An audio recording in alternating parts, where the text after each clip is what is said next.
Hi friends, ஒரு நாளத்துக்கு முன்னாடி நம்ம சோறு வடிக்கும்போது வர்ற இந்த தண்ணி என்ன செய்யணும்னா அப்படியே பத்திரப்படுத்தி மூடி வைக்கணும். அதுக்கு அடுத்த நாள் பார்த்தீங்கன்னா அது உறைஞ்சி கெட்டியான பதத்தில் அப்படி வந்துடும். அதை நான் இன்னொரு பாத்திரத்தில் தான் மாற்றிருக்கேன். மாற்றி பாருங்க, கெட்டியாகவே இருக்குது, துண்டாக இருக்குது. இதுக்கு கூட என்ன செய்யணும்னா நாட்டு சர்க்கரை இருக்குது பார்த்தீங்களா, நாட்டு சர்க்கரை, அரை மூடி தேங்காய் திருவல், கிஸ்மிஸ் பழம், முந்திரி பருப்பு, அண்டி பருப்பு, அடுத்து நெய், தேவையான அளவு நெய்யை ஊற்றி அதில் என்ன செய்யுங்கன்னு சொன்னால் முந்திரி பருப்பை போட்டு லைட்டாக வறுத்துட்டு கொஞ்சம் நேரம் முடிஞ்சோடனே என்ன செய்யலாம், அடுத்து கிஸ்மிஸ் பழத்தையும் அப்படியே அதுக்கு கூட போட்டு முந்திரியும் கிஸ்மிஸ் பழமும் பொன்னிறம் சிவப்பு நிறம் வர்ற வரைக்கும் வறுத்து அப்படியே கிளறி விட்டுட்டே இருங்க. கலவை என்ன செய்யணும், இப்பொழுது ரெடி ஆகிட்டே வருது. இப்போ முந்திரியும் கிஸ்மிஸ் பழம் ரெடி ஆகிட்டு அதை ஒரு தனியாட்டு ஒரு தட்டில் நமக்கு மாற்றிக்கிடலாம். சிறிதளவு நெய்யை விட்டுட்டு அதுக்கப்புறம் நெய் சூடாகணுன்னா இந்த கஞ்சி தண்ணி நம்ம வச்சுருக்கோம் இல்லையா, கெட்டியாக அதை எடுத்து அப்படியே போட்டுருங்க. சோறு வடிக்கிற தண்ணியை தான் அப்படியே வச்சுருக்கோம். பார்த்தீங்கன்னா தண்ணி விடக்கூடாது, தண்ணி எதுவுமே கலக்கக்கூடாது. அப்புறம் அடுத்த நாள் பார்க்கும்போது கெட்டியாகி உறைஞ்சி இருந்துவிடும். இதுக்கு மேலே நம்ம இந்த நாட்டு சர்க்கரையை என்ன செய்யுங்க, தட்டி அப்படியே என்ன செய்யுங்க, அப்படியே கிளறி விடணும். தேவையான நாட்டு சர்க்கரையை போட்டுட்டு எல்லாத்தையும் நல்லா மிக்சர் பண்ணிவோங்க. நல்லா மிக்சர் பண்ணும்போது ஒரு ப்ரௌன் கலரில் வந்துடும். அதுபோல் ஸ்லிம்மில் வச்சுக்கோங்க, கேஸை ஸ்லிம்மில் வச்சுட்டு எல்லாத்தையும் அப்படி கிளறி இந்த கும்பி வரம் பார்த்தீங்களா, கொதிச்சு கும்பி வந்தோடனே அது ரெடி ஆகிடுச்சு. ஏன்னா நேற்றைக்கே நம்ம இந்த கஞ்சி தண்ணி ரெடி ஆகிடுச்சு, சாப்பிட்றதுக்கு ரெடியான உணவு தான். அது என்ன செய்ய வேண்டியதுன்னா இன்றைக்கி நம்ம இது கும்பி வந்த உடனே நமக்கு என்ன செய்துட்டு இந்த போதும் சமைச்சது. அப்புறமா அரை மூடி தேங்காயை என்ன செய்யுங்க, தேங்காய் துருவல் என்ன செய்யுங்க, பால் பிழிஞ்சு விட்டிங்கன்னா கொஞ்சம் கூட தண்ணி பதத்துக்கு ஆகிடும். அதனால் இந்த துருவலை போட்டு என்ன செய்திடலாம், துருவல் நல்லா அப்படியே திருப்பியும் கிளறி கொடுத்துட்டு நம்ம இந்த முந்திரி கிஸ்மிஸ் பழம் இருக்குது பார்த்தீங்களா, அதையும் கூட தட்டி எல்லாத்தையும் அப்படியே கிளறி நல்லா கலக்குன்னு கலக்கிடுங்க. அப்புறம் பாயசம் ரெடி ஆகிடுச்சு. கஞ்சி தண்ணி பாயசம் ரெடி ஆகிடுச்சு. இதை அப்படியே இது சூடான பதத்தில் பார்த்திங்கன்னா சேம் பாயசம் டேஸ்ட்டு தான் இருக்குது. நீங்கள் என்ன செய்யுங்கன்னா ஆற வச்சு எடுக்கும்போது அல்வா போல் என்ன செய்திடும், அது நல்லா கெட்டியாகி உறைஞ்சிடும் திருப்பியும். அப்படி வேணும்னா பீஸாக கட் பண்ணி சாப்பிடுவோம். இது சூடாட்டு சாப்பிடுவவங்க என்ன செய்யலாம், சூடாகவே என்ன செய்யலாம், அப்படியே கிளாஸில் விட்டு சாப்பிட வேண்டியதுதான். கிளாஸ்லேயோ கூப்புலேயோ எதுலையா விட்டு என்ன செய்யுங்க, அப்படியே ஊற்றி சாப்பிட வேண்டியதுதான். நானும் விட்டு வைக்கல. எனக்கு எல்லாம் முடிஞ்சோடனே ஒரு நல்ல ஒரு நறுமணம் இருந்துச்சா, அதை உடனே சாப்பிடணும் போல தான் எனக்கும் ஆசையாக இருந்துச்சு. சரிங்க, உங்களுக்கும் நீங்கள் இப்போ பக்கத்தில் இருந்தீங்களா உங்களுக்கு சாப்பிட தந்திருப்பேன், முடியலை.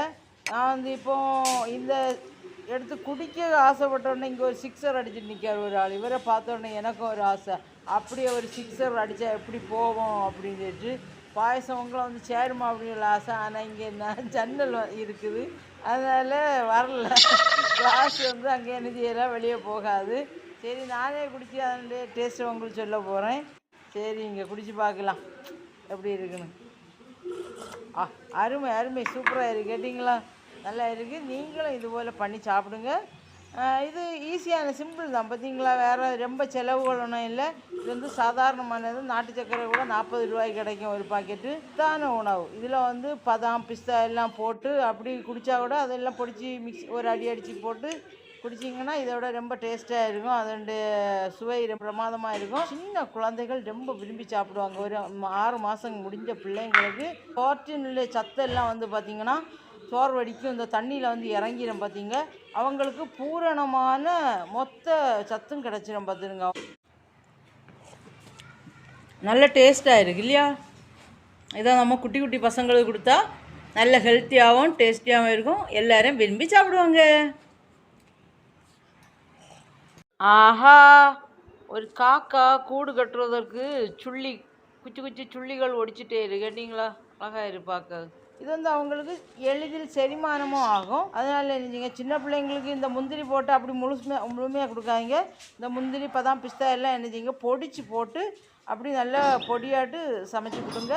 ரொம்ப டேஸ்டியானது, உடலுக்கு வந்து பலத்து சக்தியை கொடுக்கக்கூடியது. அதனால் இதை வந்து முயற்சி பண்ணுங்கள். நன்றி, வணக்கம். இந்த வீடியோவை அப்படி நீங்கள் லைக் பண்ணிகிட்டே இருங்க. இந்த வீடியோ வந்து எவ்வளோ வியூஸ் ஆகுதுன்னு என்ன செக் பண்ணது, வேறு ஒன்றும் இல்லை. நான் வந்து இந்த யூடியூப்பில் வீடியோ போட்டதை பற்றி நிறைய வந்து ஆராய்ச்சி பண்ணிகிட்டே இருக்கேன். எதனால் வந்து வியூஸ் லோ ஆகுது, எதனால் வந்து ஸ்கிப்பாகி அடுத்த நாள் மாற்றப்படுது. நான் வந்து நிறைய விதத்தில் இதை வந்து ஆராய்ந்துகிட்டே இருக்கிறேன், இந்த ஆராய்ச்சி பண்ணிகிட்டே இருக்கிறேன். ஏன்னா யூடியூப்பர்கள், புதுசாக தொடங்குகிற யூடியூப்பர்கள் வந்து நிறைய பேர் ஃபெயிலியர் ஆகிற போல். இந்த ஃபெயிலியர்லேருந்து நம்ம மீண்டு வந்து சக்ஸஸ் ஆகணும்னா ரொம்ப கொஞ்சம் ஆராய்ச்சி பண்ணி இதுக்கு வந்து நிறைய வழிமுறைகள் நான் வந்து போட்டுகிட்டே தான் இருக்கேன் வீடியோஸ் வந்து. அந்த வீடியோஸை பார்த்து என்ன செய்யணும்னா இதற்கு அடுத்த ஸ்டெப்பு நம்ம எவ்வாறு உருவாக்க வேண்டும், உருவாக்கி நம்ம என்ன வகையில் முன்னிலைமைக்கு வர வேண்டும் என்பதை நாம் அனைவரும் ஆராய்ந்து மேற்கொள்ள வேண்டிய ஒரு கட்டாய நிலைமையில் இருக்கிறோம். ஏன்னு சொன்னால் இதில் நம்ம கஷ்டப்படியவங்க, இது ஒரு பார்ட் டைமாக தான் எடுத்து நம்ம வேலை செய்கிறோம்.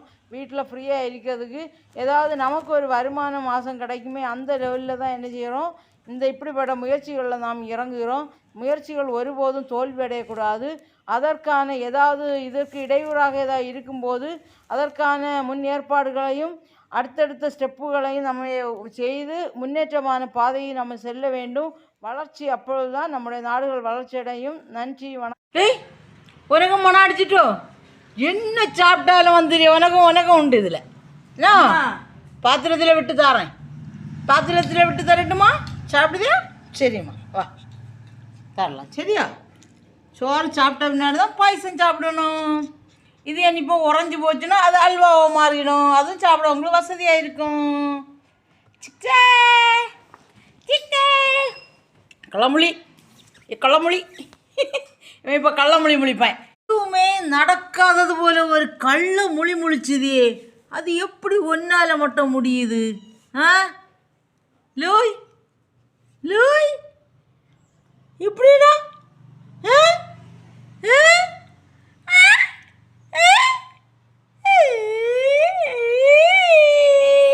ஐஸ் வச்ச வந்தாச்சா? எப்போ என்ன ஐஸ் வைக்கிறான்ப்பா, என்ன ஐஸ் வைக்கிறான். கை கொடு. எம்மா என்ன ஐஸ் வைப்பு. அடுத்த ஆள் வந்தார். அவங்களுக்கு மட்டும்தான் அன்பா, எங்களுக்கு அன்பு இல்லையா? உய் உய் உய் உய்.